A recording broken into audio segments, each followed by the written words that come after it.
जी हाँ, नमस्कार। 5 राज्यों की 824 विधानसभा सीटों के चुनाव के कार्यक्रम की घोषणा हो चुकी है। 5 राज्यों के लिए चुनाव की तारीखों का ऐलान। असम, पुडुचेरी और केरल में 9 अप्रैल को मतदान होगा और तमिलनाडु में 23 अप्रैल को वोटिंग होगी। 4 मई को नतीजे आएंगे। शुवेंदु की सीट नंदीग्राम में 23 अप्रैल को मतदान होगा, क्योंकि 2 चरणों में मतदान है। 23 अप्रैल और 29 अप्रैल 2 चरणों में मतदान है।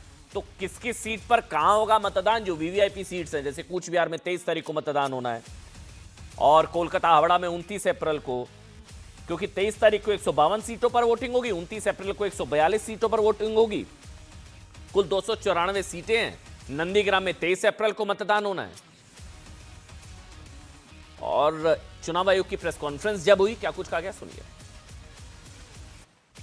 All 126 assembly constituencies for Assam, the polling shall be just in one phase, and the polling shall take place on 9th of April, Thursday, 2026. The count. West Bengal, the 294 assembly constituencies, the polling shall be held in 2 phases. In the first phase, 152. And the second phase, 142. The date of poll shall be 23rd of April and 29th of April. And the counting shall be together for all, that is 4th of May, 2026.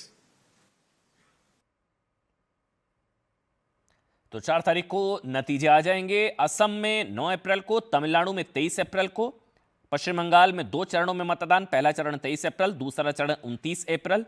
Keralam 9 अप्रैल, पुडुचेरी 9 अप्रैल।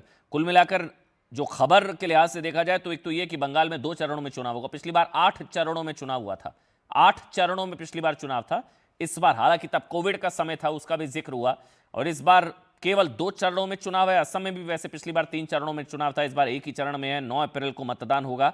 23 और 29 तारीख को बंगाल में 2 चरणों में चुनाव। 4 मई को पता लग जाएगा इन राज्यों में किसकी सरकार बनने जा रही है। हालांकि जो 23 तारीख है उसमें 152 सीटों पर मतदान है और 29 तारीख को 142 सीटों पर। तो 152 142 कुल हो गया 294। हालांकि रिएक्शंस अभी से आने शुरू हो गए हैं। सवाल उठाए गए हैं चुनाव आयोग पर कि एमसीसी जो है और चुनाव आयोग जो है वो समझौता कर चुका है। चुनाव आयोग पर किसी तरह का कोई भरोसा नहीं है। कांग्रेस की तरफ से कहा गया कि प्रधानमंत्री की घोषणाओं के बाद ईसी को चुनाव याद आया। जयराम रमेश की तरफ से कहा गया कि एमसीसी जो है मोदी का कैंपेन कोड बना है।